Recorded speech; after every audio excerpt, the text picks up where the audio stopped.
তিনজন চলে এসেছি কক্সবাজার, তাই তো এক্সাইটেডমেন্টটা একটু বেশি।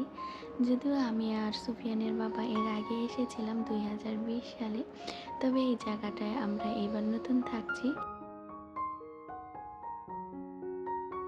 সুফিয়ানকে মূলত আলাদা সুন্দর একটা সময় দেওয়ার চেষ্টা করেছি আমরা।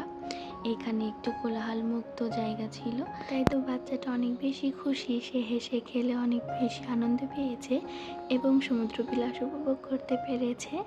আর দেরি না করে আপনাদের প্রিয়জন পরিবার সবার সাথে করে কক্সবাজার ঘুরে দেখুন।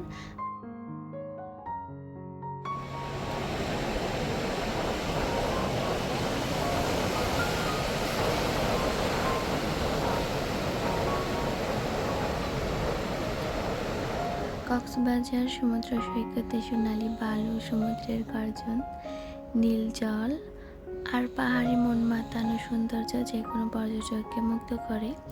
এই যে কত বড় বড় ঢেউ আসছে, আর এটা দেখে আজকে আমরা দুপুরের খাবার খেতে বসে গিয়েছি।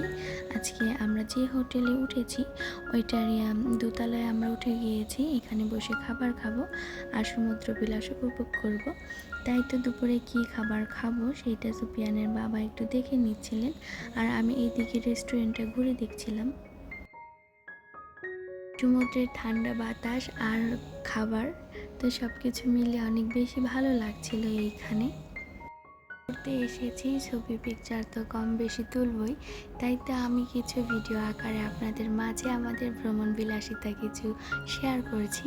এর আগেও অনেকবার অনেক জায়গায় ঘুরতে যাওয়া হয়েছে, তবে তখন আমি এই লাইনে ছিলাম না, তাই তো আপনাদের মাঝে শেয়ার করতে পারিনি।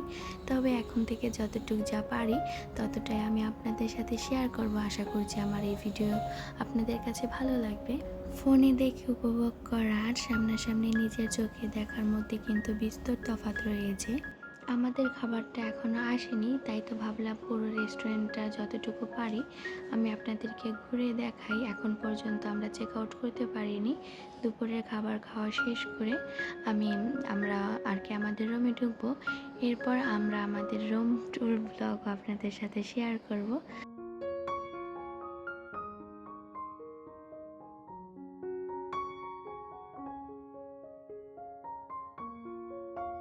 আর সেটাও আজকের এই ভিডিওতেই শেয়ার করে দেব। যাই হোক, আমাদের দুপুরের খাবার রেডি হয়ে গিয়েছে, তাই তো আমরা এখন খাবার খেতে বসেছি। আর আজকের খাবারে আমরা যা যা নিয়েছি তার মধ্যে ছিল সাদা ভাত, পাতলা ডাল রান্না করা, কোরাল মাছ ভুনা, সবজি তরকারি আর চিংড়ি মাছ ভুনা, সেই সাথে ছিল সালাদ। সব কিছুই মোটামুটি ঠিক ছিল, তবে ভাতটা ছিল পোলাওয়ের চালের রান্না করা ভাত। ভাতের চাল ছাড়া রান্না করা, কোনো চাল দিয়ে রান্না করা ভাত ভালো লাগে না আমার কাছে, সেটা বাসমতি চাল হোক বা পোলাওয়ের চাল হোক। যাই হোক, এদিকে সুফিয়ানের বাবা খাবার খেয়ে নিচ্ছে, তো আমরা খাবার খাওয়া শেষ করে চলে যাচ্ছি আমাদের রুমের দিকে। একেবারে নীরব, কোলাহল মুক্ত, একদম পারফেক্ট একটা জায়গা।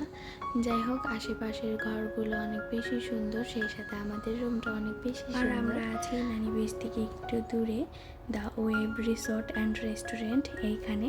তো এই যে প্রথমে ঢোকার শুরুতেই আমি আপনাদের দেখিয়ে দিচ্ছি আমাদের যে কমপ্লিমেন্টারি থাকে সেইটা। রুমের ভিডিও করতে গিয়ে ঘটেছে একটা মজার কাণ্ড। আমি বাইরে থেকে লক করে ফেলেছি, অথচ ঘরের মধ্যে চাবি ছিল। তবে ঘরে সুফিয়ান আর সুফিয়ানের আপু ছিল, পরবর্তীতে আমাকে দরজা খুলে দিয়েছে। যাই হোক, ওরা এখন গোসল করছে, সাগরে নেমেছিল, তাই তো ওদের গায়ে অনেক বেশি বালু লেগে আছে, আর এখন ওরা পরিষ্কার হয়ে নিয়েছে। আর এই যে আমাদের রুমটায় অনেক সুন্দর একটা বেড রয়েছে, সেই সাথে এখানে ছোট্ট একটা ফ্রিজ আছে, আর ব্যাগপত্র রাখার জন্য অনেক বেশি জায়গা আছে। আমি আসলে অন্যান্য ব্লগারদের মতো খুব একটা ভালো ভিডিও করতে পারি না, যতটা আমার পক্ষে সম্ভব হয়েছে আমি ততটাই আপনাদের শেয়ার করেছি। আশা করছি আমার আজকের এই ভিডিওটি আপনাদের কাছে ভালো লাগবে। আর ভালো লাগলে এখন পর্যন্ত যারা লাইক দেননি, দয়া করে এখন একটা লাইক দিয়ে দিন। আর আজকে যারা নতুন এই ভিডিওটি দেখছেন তাদেরকে বলছি, আমার ভিডিওর কোনো অংশ যদি আপনাদের কাছে ভালো লেগে থাকে তাহলে চাইলে আমার চ্যানেলটিকে সাবস্ক্রাইব করে আমার পাশে থেকে যেতে পারেন।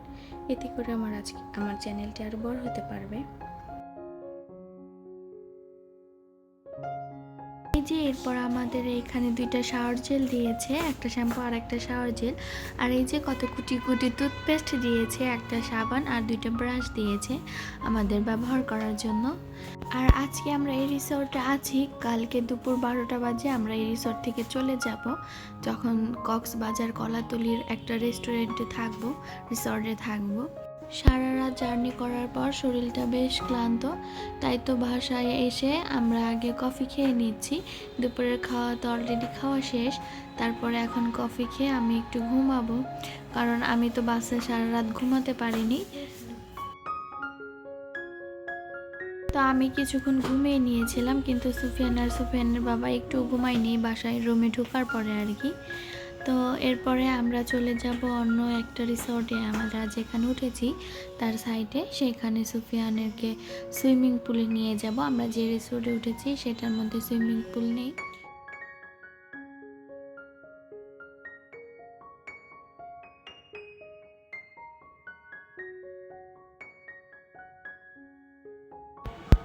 আমরা যেহেতু এই রিসর্টের না, তাই তো আমাদের টিকিট কেটে ঢুকতে হয়েছে, মানে সুইমিং পুলের ওইখানে টিকিট কেটে ঢুকতে হয়েছে। আর এখানে এক একজনের টিকিটের দাম হচ্ছে 300 টাকা করে। আমরা যদি এই হোটেলে থাকতাম তাহলে আমাদের ফ্রি ছিল। আর এখন সুফিয়ানের বাবা যাচ্ছে টিকিট কাটার জন্য, আর আমি এদিকে হোটেলটা ঘুরে দেখছি। এই জায়গার প্রতিটা রিসোর্ট অনেক বেশি সুন্দর, অনেক গোছানো এবং পরিষ্কার পরিপাটি। যাই হোক, সুফিয়ানের বাবা টিকিট কাটতে গিয়েছিল, তো তাদের দুজনের টিকিট লাগেনি, শুধু সুফিয়ানের বাবা কেটেছে। সুফিয়ানের বয়স যেহেতু এখনও 5 বছর সম্পন্ন হয়নি, তাই ওর টিকিট ফ্রি ছিল।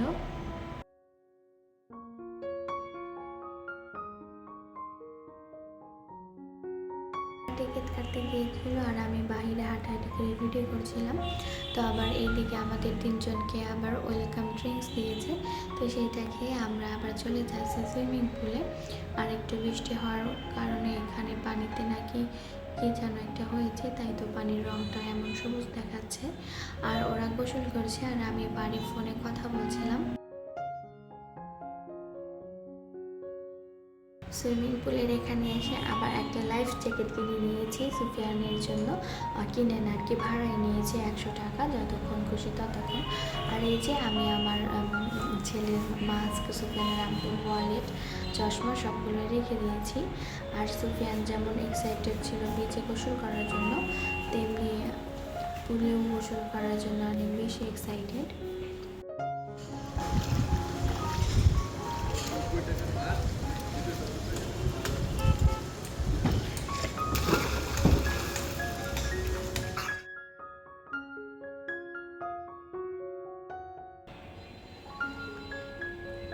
তো সুফিয়ানের বাবা সুফিয়ানকে আবার সাঁতার কাটা শেখাচ্ছে।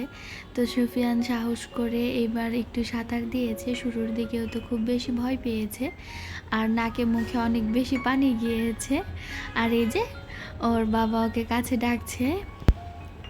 লাইফ জ্যাকেটের যেমন সুবিধা আছে অসুবিধাও আছে। আমার ছেলের কানের ওই সাইডে, গালের ওই দিকে অনেক বেশি লাল হয়ে গিয়েছে, মনে হয়েছে যে অনেক বেশি ব্যথা পেয়েছে। ঘাড়ের ওই দিকে এটাও অনেকটা কেমন যেন হয়ে এসেছে। তাদের গোসলের পর্ব শেষ করে এবার একটা অটো ধরে চলে যাব নিজেদের রিসর্টে, কারণ অনেক বেশি বাতাস ছিল, হালকা গুড়ি গুড়ি মেঘও পড়েছে, বৃষ্টি পড়েছে, তাই তো আমরা গাড়ি ধরে নিয়েছি। আমার আজকের ভিডিওটি ছিল এই পর্যন্তই।